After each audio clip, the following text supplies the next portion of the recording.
Tonight on The Wrap, the danger faced by those battling wildfires. 2 die as firefighting helicopters collide mid-air near Athens.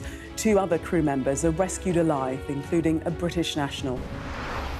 The Prime Minister says he will be relentless in tackling small boat crossings after chaotic images showing tens of thousands of migrants entering Spanish territory.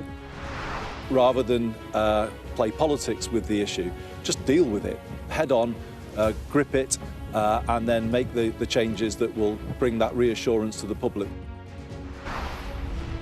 The blockades on the West Bank. We hear from a Palestinian ambulance driver whose patient lost her baby. And in sport, newly promoted St Johnstone make a winning return in the Scottish Premiership. We discuss the day's biggest stories with investigative journalist Susie Boniface and Christian Calgie, senior political correspondent at the Daily Mail. Plus, a first look at the front pages of tomorrow's newspapers in half an hour's time.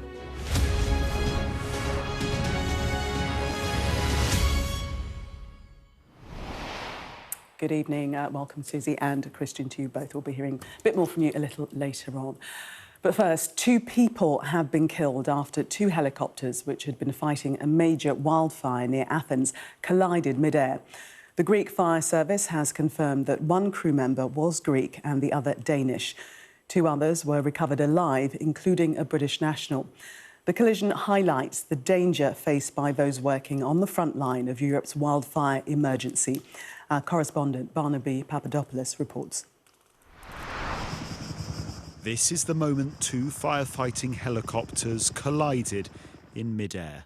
The crew of 1 helicopter, a Greek national and a British citizen, were both found safe and well by search and rescue teams.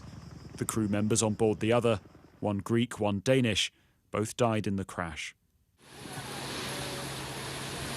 Over 500 firefighters are battling these flames northwest of Athens. At least 100 homes have already been destroyed and over 1,000 people have been evacuated. Hours before Sunday's fatal collision, the country's Prime Minister warned that firefighting aircraft might struggle to fly due to high winds.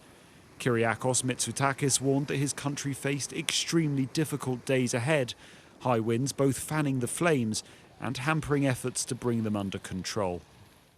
Already, wildfires in Greece have claimed the lives of 3 firefighters in the Peloponnese and on the islands of Crete.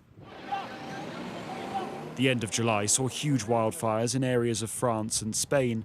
These are now under control, but with such high temperatures, the risk of further fires can't be ruled out. For now, though, it appears that as the danger eases slightly in the west of Europe, it is increasing in its east. For Greece, tragedy in the air as well as on the ground, as the wildfires continue to burn on. Barnaby Papadopoulos, Sky News.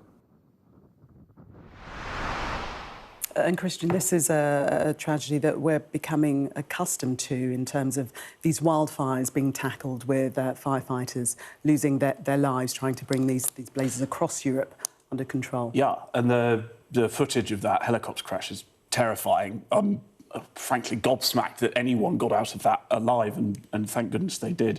But the wildfires, obviously, we have them much closer to home this week across the UK. And it's just a fact of modern life with the changing climate that, unfortunately, we all have to get used to. But for now, it doesn't seem like we can do anything other than literally firefight. Yeah. But it does seem, Susie, that we are unprepared for these wildfires, although we know that we're within a climate change and seasons are changing. Totally. We've had so many years of people arguing whether or not there is climate change, and then the costs of mitigating things and going to net zero and so on, that no one's actually looked at, regardless of whether you go to net zero or not, what's going to happen between now and then and over the next few decades and how you mitigate what is going to happen. And the fact is that the fires we've seen in Suffolk this week and in France and in Spain and Italy and other places, they are going to be regular, they're going to be things they have to deal with. And if you don't have water resources on hand, if you don't have trained staff on hand to deal with it, if you don't have evacuation measures in place, you don't have anywhere those people can go, if you don't have the ability to put in fire breaks, if you have, as they have in the area of France that was have a wildfire this week, you've had swamplands that 100 years ago they planted with pine forests, which have then dried out because of climate change. You leave this massive pine forest there, it's going to go up like a tinderbox. You have to find ways to mitigate this, and that's why it would be handy if we had a climate change minister who could actually push some of this stuff through and the changes that need to be put in place so that we're all safe. Because we were saying earlier on, all our back gardens, every park is dry as a bone. Anybody goes out there and has a barbecue, right, we're going to have more wildfires, and there should actually be, you know, Parliament should be some kind of rule being put out at the moment, it's just banning barbecues for the next few months until the rains come again. I think everybody will be behind it, because barbecues in your back garden, having bonfires, all this kind of stuff could be lethal. You could kill thousands of people. It has to just be, like, mitigated against. Yeah, suggestion that perhaps we should go back to some sort of public information.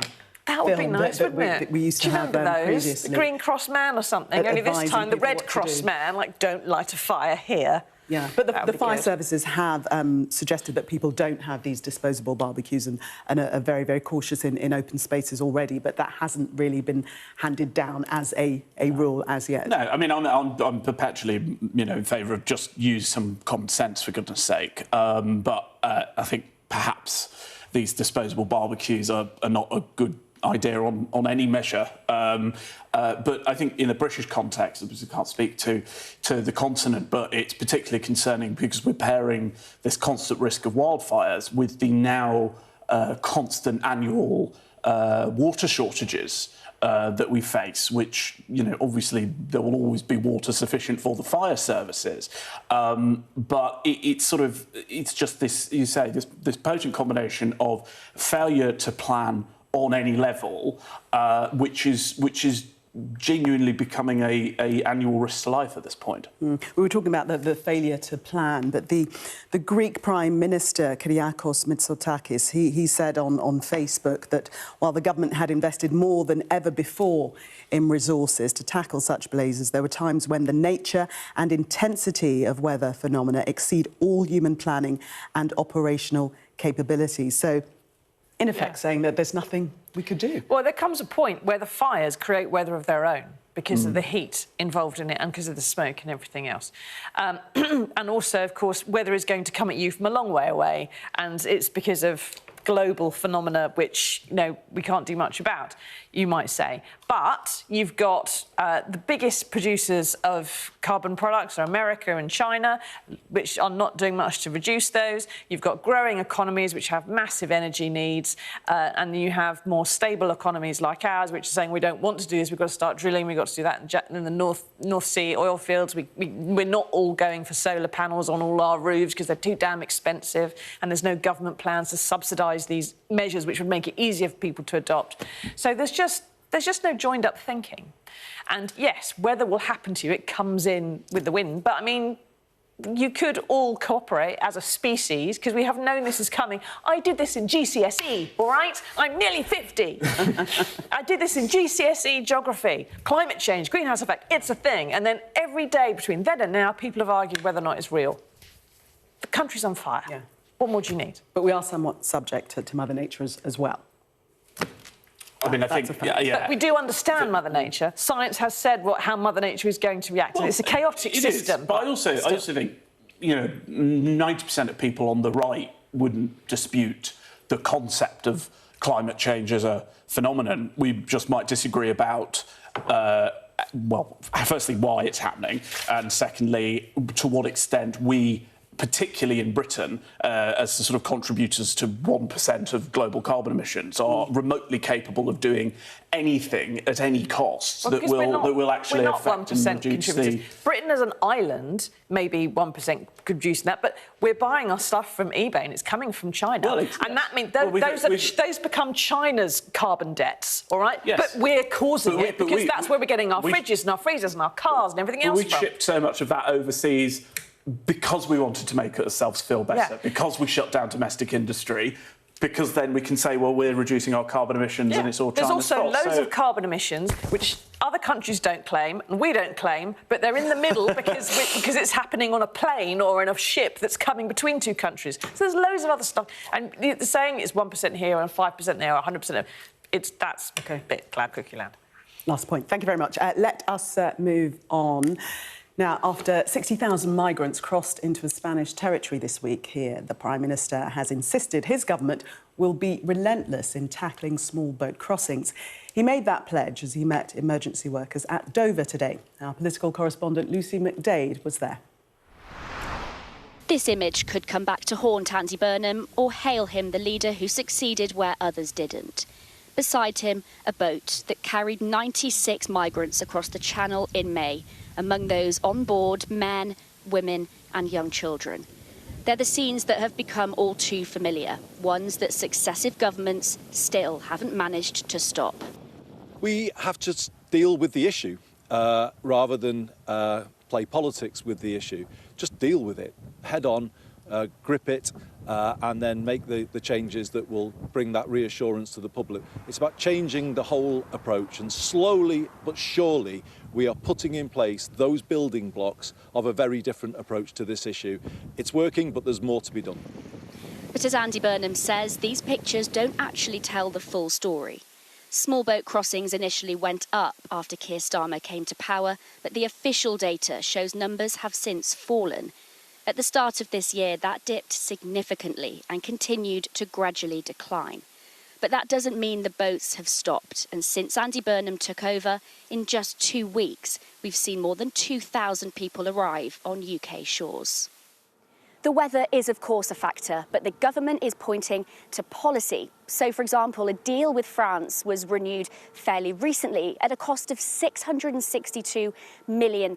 What's it paying for? Well, more police officers on French beaches, more surveillance technology, so like drones along the coastline to intercept criminal gangs. In Dover, these officers try and track down the people smugglers behind the Channel crossings. They've more than doubled in number since the start of 2025. But while the government believes these measures are working, others say they're not going far enough. Since this Prime Minister came to office, he's not even been in post 2 weeks. More than 2,000 people have arrived and several people have been found dead in the Channel.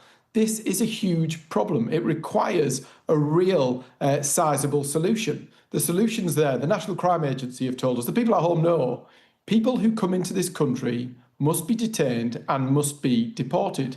Scenes like this have heightened tensions in recent days. Around 60,000 migrants have crossed from Morocco to the Spanish territory of Ceuta in northern Africa. Unprecedented pictures, prompting critics to blame Spain for being too liberal on immigration. So while back home the new Prime Minister might be somewhat satisfied with government progress, he also knows this is the issue that has plagued his predecessors. Complacency could not only cost him his job, but Labour the next election. Lucy McDade, Sky News, in Dover. And Christian, do you believe that the Prime Minister is right to be satisfied with the progress that has been made on illegal migration? The numbers have come down significantly during this Labour term. Obviously, he's only been in power for 2 weeks, and in that time, more than 2,000 people have crossed on small boats. But he claims that we are going in the right direction. Well, objectively, we're going in the right direction because the numbers are not going up. I think we all need to sort of wait and see trends overall, because as the package just alluded to, there are so many temporary factors, whether it's weather and whether it flows into the continent in the first place. But, you know, I think Shabana Mahmood has been, you know, pretty good from what I expected from this government. I don't get the sense that Andy Burnham particularly cares that much about this issue. He gets it in terms of voters are angry and therefore it could impact the Labour Party. I don't think in his heart of hearts he really gets it. Ironically, why do you think that? He's just never spoken about it before. I mean, this is the first time we've really heard Andy Burnham talking about small boats. I didn't get it. OK, fine. Yes, you can say he's only been in power for 2 weeks, but he had all of Makerfield and he had the run-up to his actual coronation.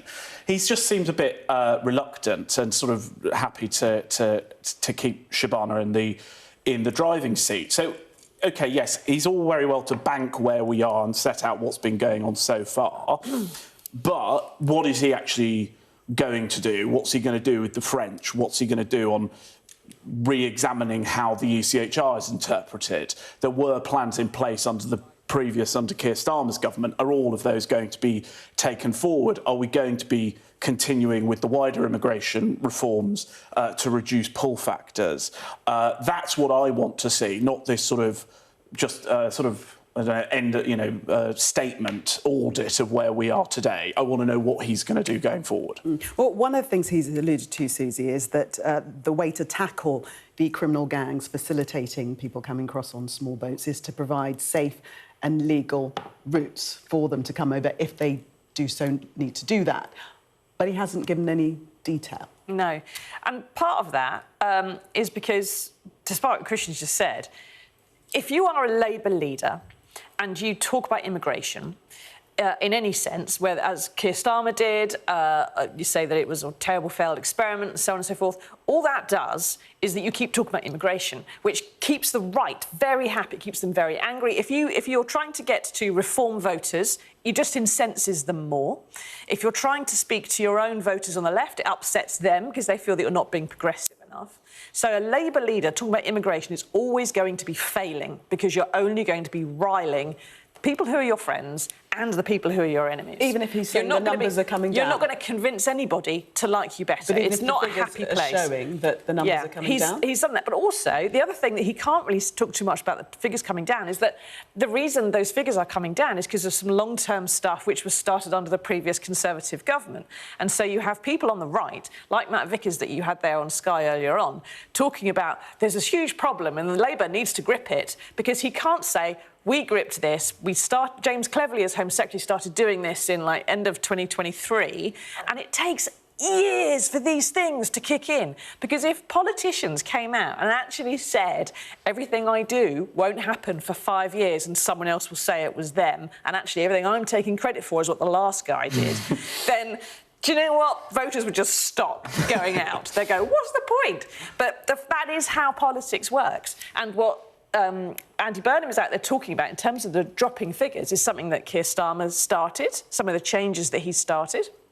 Some of the that's why he's kept Shabana Mahmood in position. And then Shabana Mahmood and we're doing basically what James Cleverly was doing before then. And so it's all been built on it.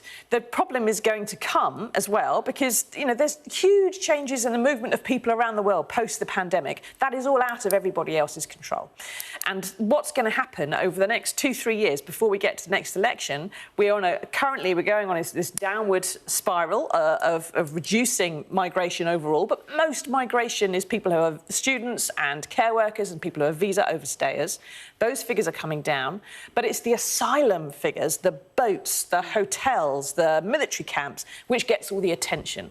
And also gets really asymmetric reporting about it, because when there's something that our audiences are going to be excited by, i.e. outraged by, and the numbers are going up, or there's a huge problem, or there's a great set of images, that gets reported a lot. When those figures start coming down, you can't report, you can't photograph in the same way the absence of something, and it just doesn't get the same level of reporting. So most people who are watching this think there is a big immigration problem and that most migrants come on boats, and it's just not true. Well, perhaps we'd be interested to see polling on that, but it's all very well saying numbers coming down. I think most voters would actually say, any numbers coming across is outrageous on security grounds, on humanitarian grounds, and on fairness grounds. And that's the other thing. So you think people will not be satisfied until there are no small boats coming across? There's probably never going to be a time in our lives where there are no crossings unless we were incredibly radical. But unfortunately, I think the issue for Labour on this, and this is not changing between Starmer and Burnham, is that they can only do so much because they are operating within certain ideological confines, namely their adherence to certain international treaties like the ECHR. And unless they're willing to pull support for that, you can only really tinker. And you were saying the global travel movements have changed since the pandemic. Well, in the same way, 10 years ago, you didn't have people smugglers being able to advertise as much as they want on TikTok. No, you know, the amount of work that's required to police the internet on any level is basically impossible. So you've got that. So, you know, you can try fly swatting, but the moment you take out one people smuggler, 5 more will rush in to fill their place because there's so much money to be made because we are not getting rid of the people coming over on small boats nearly enough or nearly quick enough. But that's not the reason to not want to take out the one smuggler. You have to start. Well, you've got to try something, but it's not making much difference. Let's move on to the Middle East now, and violence between Israeli settlers and Palestinians is surging on the West Bank, and it's intensified since 4 Palestinians and 2 Israelis were killed in a confrontation last week. That's led to more arrests and tighter checkpoint controls by the IDF. But that clampdown is affecting emergency healthcare, as our international correspondent John Sparks reports. In the West Bank, the state of Israel is tightening its grip in the places where Palestinians live their lives. Roads are shut, barriers erected, 5 military battalions redeployed after a surge of violence sparked by Israeli settlers. Yet the Palestinians are suffering the consequences. The ambulance in this small Palestinian village is driven by Bashar al-Qayuti. Last Monday, he picked up a woman who was 6 months pregnant. She was bleeding and in terrible pain. She needed urgent medical attention. But their route to the hospital was blocked by Israeli checkpoints, like this one near Nablus. The medics were forced to sit and wait at the roadside. The incident caught on the vehicle's cameras. But if they tried another route, they risked attacks and further delays. We've been trying every route to reach the hospitals. At some gates, shots were fired at us. At other gates, settlers tried to damage our vehicles. They've even stopped us from transporting patients. They had to wait for 10 minutes before the ambulance was permitted to advance. And we see the soldiers approach the vehicle, one with his rifle drawn. They open the door, see the pregnant woman and her nurse, and demand IDs.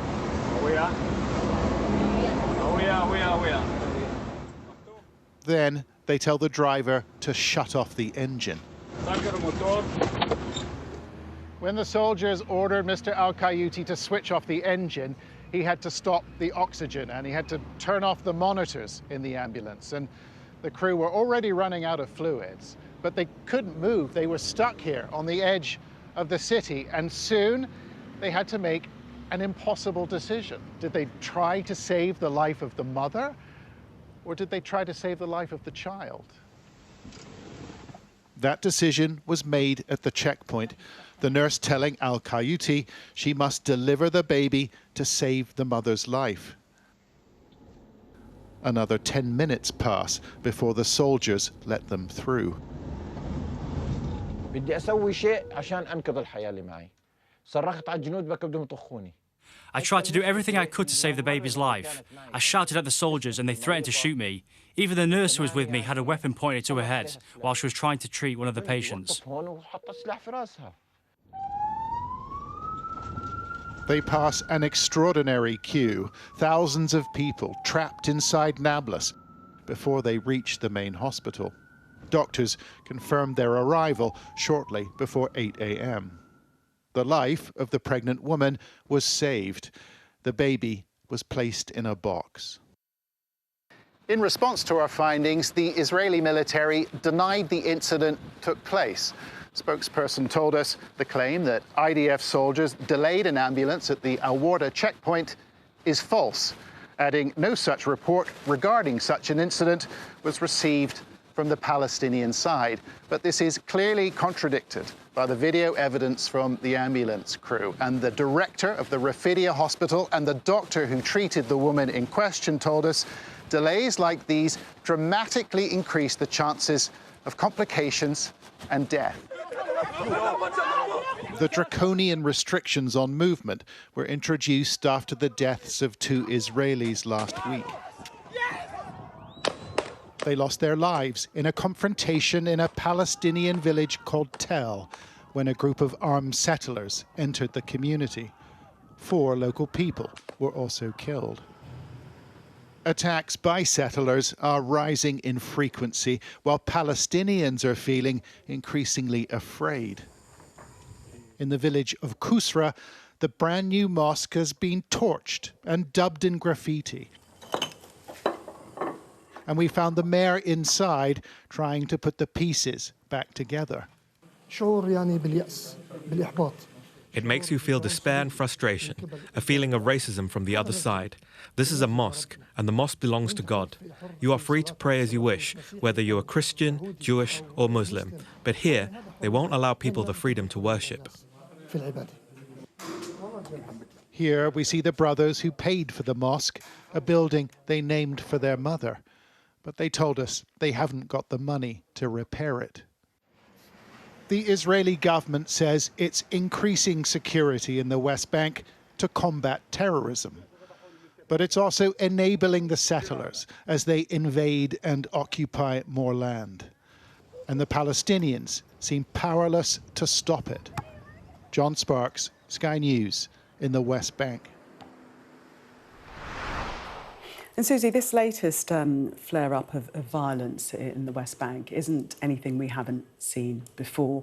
The question is, how can it be curtailed? What needs to be done to prevent this happening over and over again?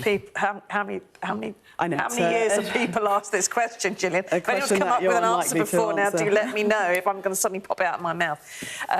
The fact is, I mean, the poor lady in the ambulance, if you are hemorrhaging at 6 months, the chances are you're going to lose your child anyway. But you shouldn't be losing it in the back of an ambulance at a checkpoint because some soldiers is pointing a gun at your nurse's head on your way to... You should be losing it in the hospital where you're surrounded by health professionals and you have the care you need. The whole situation of what's happening in the Middle East, and it's got significantly worse in recent years, is not helped by the fact that in the last Israeli elections, the Israeli people did not choose Benjamin Netanyahu as their prime minister. He formed a coalition in order to stay in power. Being prime minister keeps him out of prison and out of court. So he has had to form a coalition with people who, by most of our standards here in Britain, would be nowhere near public life and would be easily described as wingnuts, and you'd never get on the same bus with them, ever. Even a night bus. But they're in government, in some parts of government, have extremely powerful government roles in Israel at the moment. And that's not something most Israeli people like. It's certainly not something that benefits Palestinians. But they're ultra-nationalists who support the settlers. They support very hard-line policies against Palestinians and control of movement and everything else, and who will quite happily turn around and say the thing you have footage of definitely didn't happen, and that somehow is an acceptable way for a decent, normal, democratic state to behave. It isn't, and they won't be there for forever. They will lose power eventually at some point. Netanyahu will go to jail at some point. And hopefully the people of Israel and Palestine will be able to get politicians that serve them better than Netanyahu's government and Hamas, who are equally appalling in all directions, as far as I can tell. But in the meantime, Christian, expansion of Israeli settlements continues in the West Bank. Yeah, I mean, look, I think it's perfectly possible to be like me as someone who is on the right, who wants Israel to be safe and to succeed, and also find the settler issue really, really bad. And that's, I think, the only position you can do. The settlers are one of the main inhibitors of peace negotiations and have been for a very long time. And they're, by virtue of the sort of fact, their mindset that they want to go and be settlers also means that they're not predisposed to behaving in a very neighbourly way, to put it in a very, very understated way. And there's as you said, there's nothing that the government is going to do to rein them in because they support the policy. Obviously, a logically thinking Israeli government would try doing something, but unfortunately, every year that goes by, the issues between Palestine and Israel become more and more entrenched. The anti-Israel, anti-Semitic sentiment amongst the Gazans goes up every year, and similarly, you have more and more settlers going in. The anti-Palestinian sentiment continues to go up exponentially in Israel, and so it just seems every year we are going backwards constantly from the sort of, you know, the Clinton-esque dream of some sort of peace settlement between these two countries, and especially the settlers, because they are now in so much of Palestine. You know, I was there a couple of years ago, and you just think there's no chance that you're going to take them back because they're too entrenched. So then you're looking at land trades, which neither country is going to go for. It's hopeless, and we can sit here and we pontificate. As far as I'm concerned, I just increasingly become of the view that, you know, there isn't a solution. Yeah, very depressing view, but worth remembering that the official settlements are illegal under Exactly, they're unlawful. Yeah. We're going to take a break. When we come back, we'll take a first look at what's making the front pages of tomorrow's newspapers. Do stay with us if you can.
jubilation in the streets, while some emotional. This is a political victory for Prime Minister Modi and his Hindu Nationalist Party. I'm Neville Lazarus, and I'm Sky's reporter based in Delhi. companies like these are helping India in its trajectory to be a serious player in space exploration. Sky News, get the full story first.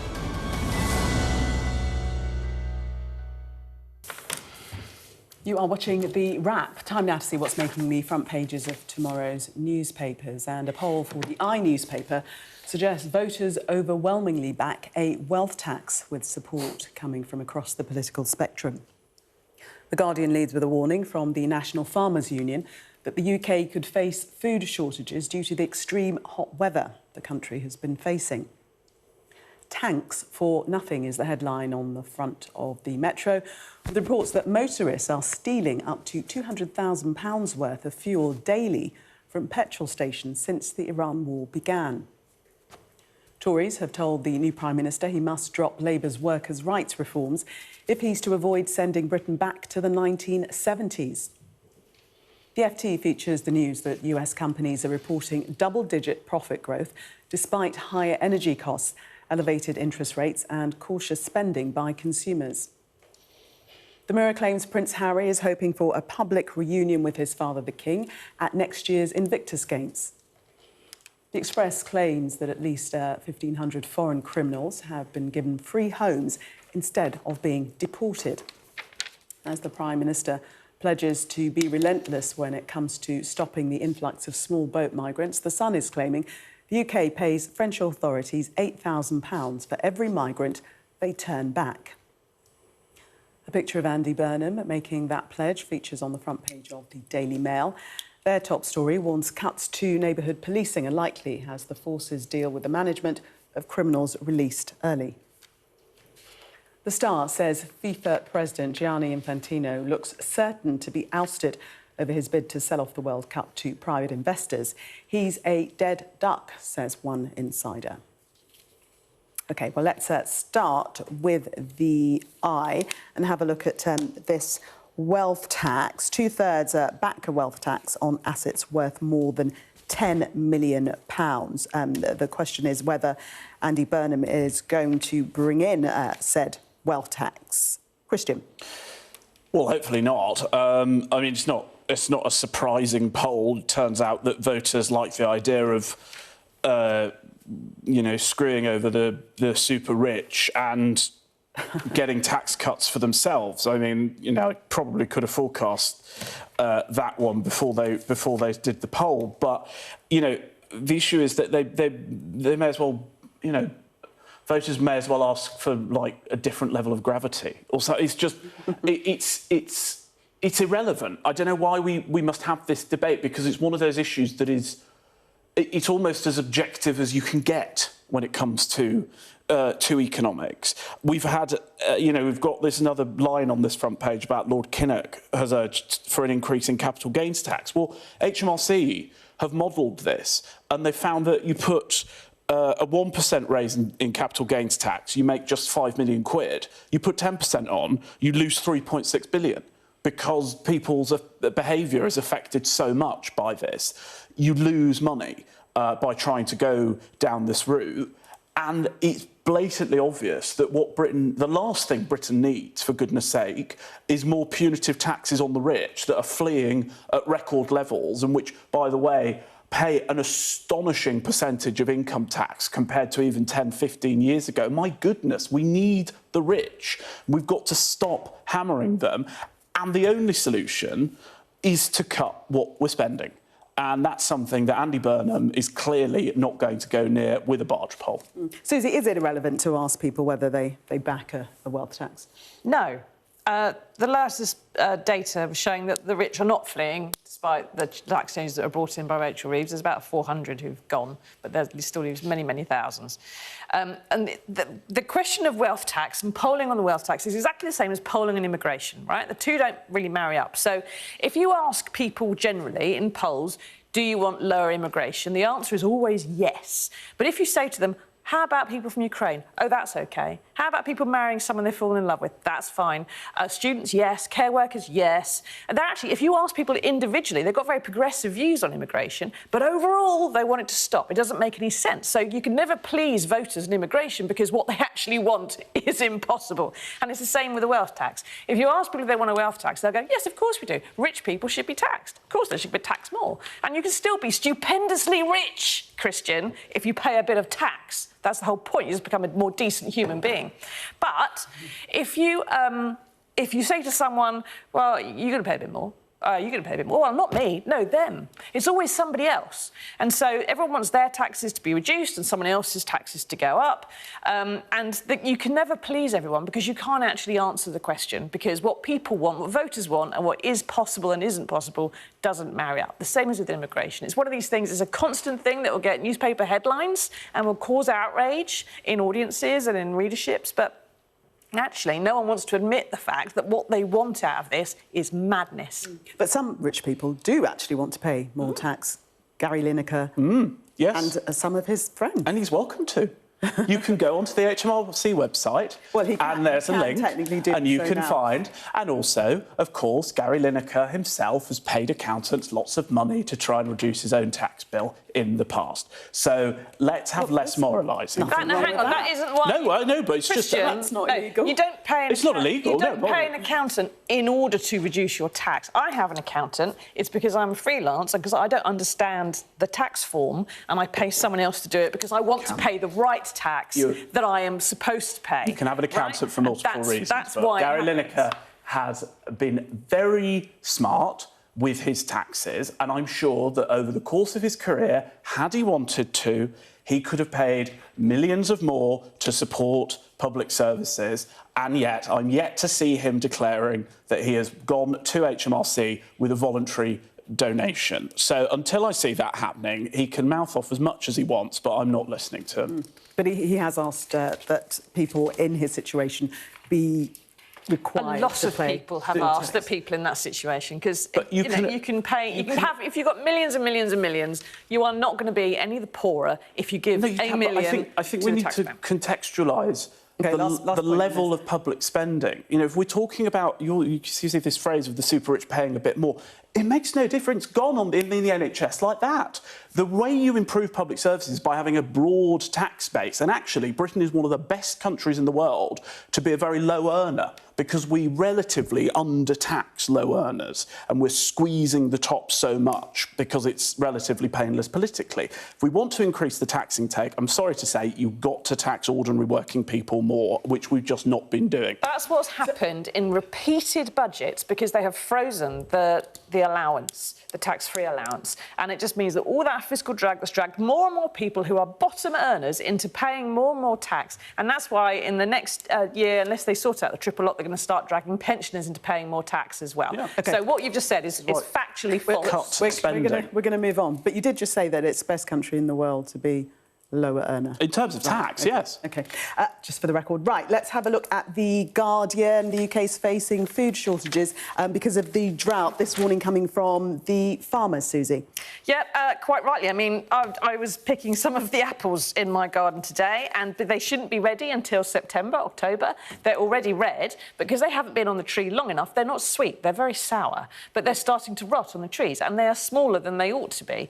The tomatoes in my greenhouse have not been fertilised. They have not been producing enough tomatoes because the bees can't go in the greenhouse. It's too hot. The only tomatoes that are producing are the ones outside.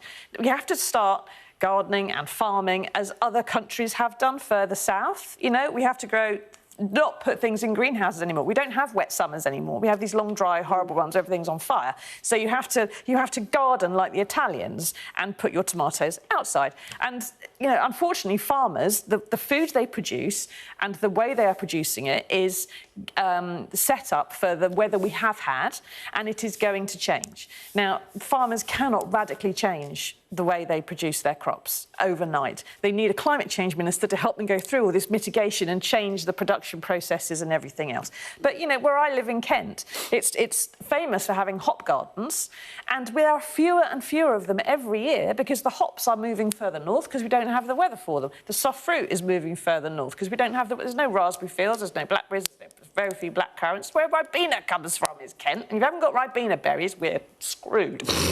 And seriously. So, I mean, Christian, we have to look at different methods of farming, as you describe, but also what about the argument that we should be stockpiling food because these shortages are coming down the track? Well, I mean, the issue, particularly for Britain's farmers, as is highlighted in this piece, it's not just the increasingly hot summers where you can go for an entire month without a spot of rain. It's the flipping between flooding in the winter to droughting in the summer. That's what makes it so difficult to do in Britain. And, I feel so bad. My housemate is actually a farmer, so I get live reports fairly often about just how bad things are, and that's up in Yorkshire. They've had a bit more rain than they have down here. It's such a terrible job, as has been wonderfully highlighted by Jeremy Clarkson for the last few years. We're now our third drought in 5 years.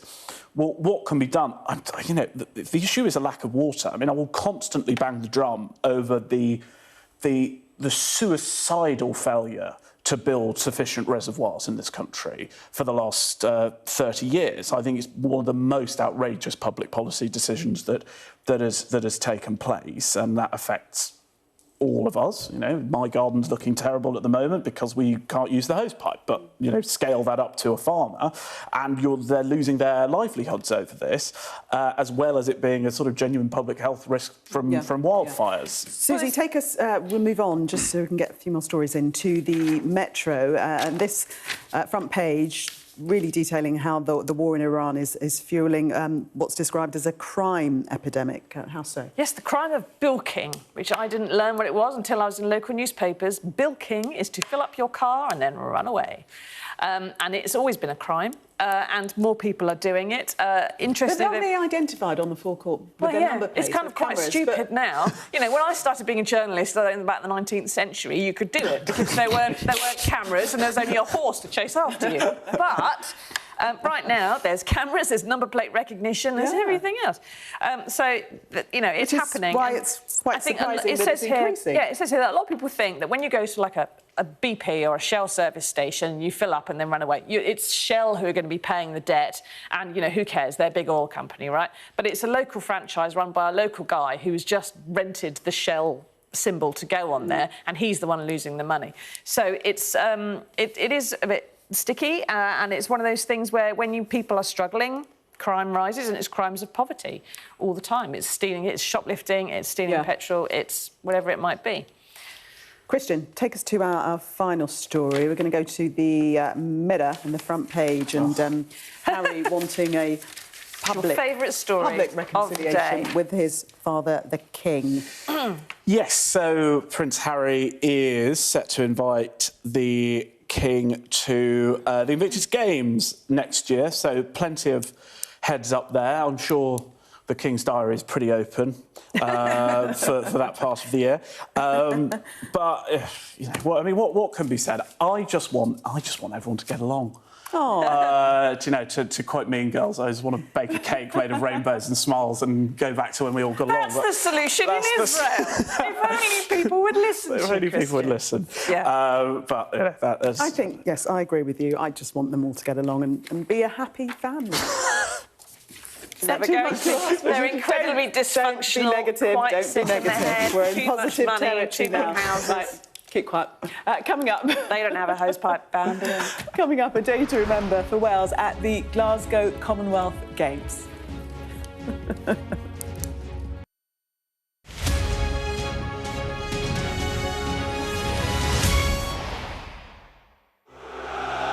show of military might and menace. Why should the West trust you? Frankly, I don't care whether the West trusts us or not. Sky News.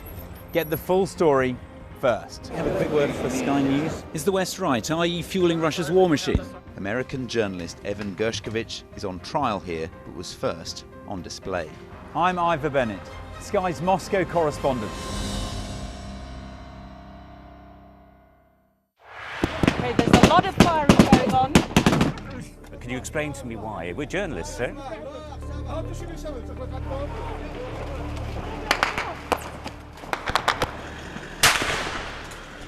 go. Watch, wait, right, we're going to get in. Right, get in. Get in. We just want to ask you a few questions about your involvement with ISIS. The next step for them quite often is getting on a boat and sailing illegally over into Europe. Es un solo procesamiento, una sola sacada. Whoa. Whoa. Oh my goodness. Whoa. Oh my goodness. If you weren't affected, you'd be a bit of a strange person. Turn off the camera, turn around and go away. Okay, but Listen, I told you 3 times. They saw 2 guys, 2 bad people. There's an absolutely packed dinghy. But that is what it's like. Sometimes you have to put in an awful lot of hard work. It's worth doing. I suppose it is what we do. I'm Tom Cheshire, Sky's data and forensics correspondent. Sky News has been given exclusive data. We combine traditional reporting with advanced analysis of satellite images, social media, and other open source information.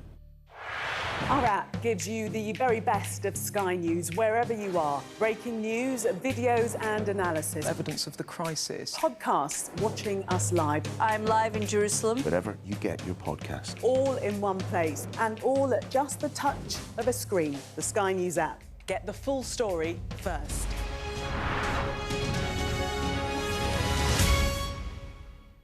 What's the best thing about being a Sky News journalist? Who's funnier? Being a Sky News journalist. A special edition of The World with me, Yalda Hakim. Pakistan had the right to respond. You're like, what? Historic day here today. Congratulations, this is a huge moment. But what happens now?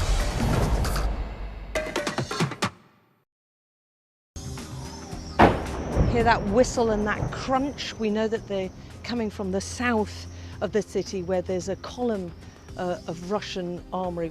I'm Alex Crawford and I'm Sky's special correspondent based in Istanbul. Look at that sheet of flames, and that has happened within minutes, and now it's coming from both sides, and it's moving this way.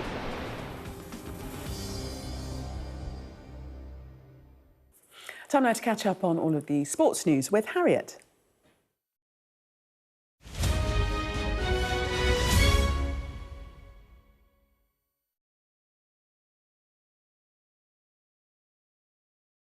Right, here we are. First day back, I suppose. It kind of feels like, doesn't it? How is the feeling? Because everything feels quite new around here. Now, of course, first day of pre-season with the full squad outside on the pitch today. And the first team meeting, talking about our season ambition and who we want to be. It's been a great day, and of course I'm very excited. Yeah. How does it feel? I mean, it feels odd coming here. I haven't been shouted at by Katie McCabe or given a big hug by Beth Mead. There is a different feeling here today. Yeah, you'll get them at some point, just not around Arsenal. Yeah, of course, they are legends of the club on what they've done for Arsenal, and for me it was a pleasure working with them as well. In both of them there's so much football intelligence, and learned from them, and I think Katie with her leadership, her vocality on the pitch, same with Beth, very energetic, vocal on the pitch. Of course we'll miss that, but yeah, it's a new season and we have a lot of great players coming in, and there will be new dynamics, and we have a lot of leadership in the squad as it stands, and then it's always interesting in the group dynamics, how are these different roles going to be filled with the squad that we have right now, but it looks really, really good. The decision to sort of transform the squad, to move on from certain players, to kind of maybe get a bit younger, was taken some months ago. Was there any kind of nerves about sort of the process whilst you were going through it, especially at the end of the season when your team was playing well? Yeah, nerves, I don't know what word I would use, but you're always, because it's decisions for the player, for the team, for the club, and you want to make sure that for all parties involved the decisions are right. So of course there's been a lot of thinking going into these decisions. If I would say it's made me nervous, I don't think so. But yeah, I'm just really happy with Beth and Katie, the way they've ended their Arsenal time, because I think they've been playing on a really high level and have been really important for us. Likewise for Laia Codina, Vic Belova. Manuela was, of course, unfortunately out with an injury, but all these players hopefully feel like the end of their Arsenal time has been positive. But you haven't, lots of clubs, I suppose, when they were sort of going out and starting a new structure, would have gone out and probably signed a load of young players, but you've signed quite a few players at their peak, or certainly sort of hoping to be at their peak. Was that a conscious decision? Yeah, so of course there's a lot of different factors that we look at when we go and recruit and build a team that we think can be most successful for us. They need to be good fits for us. So how I see the game growing, athleticism I think is really important because the game becomes faster. So explosive actions, you have to be able to deliver them overnight.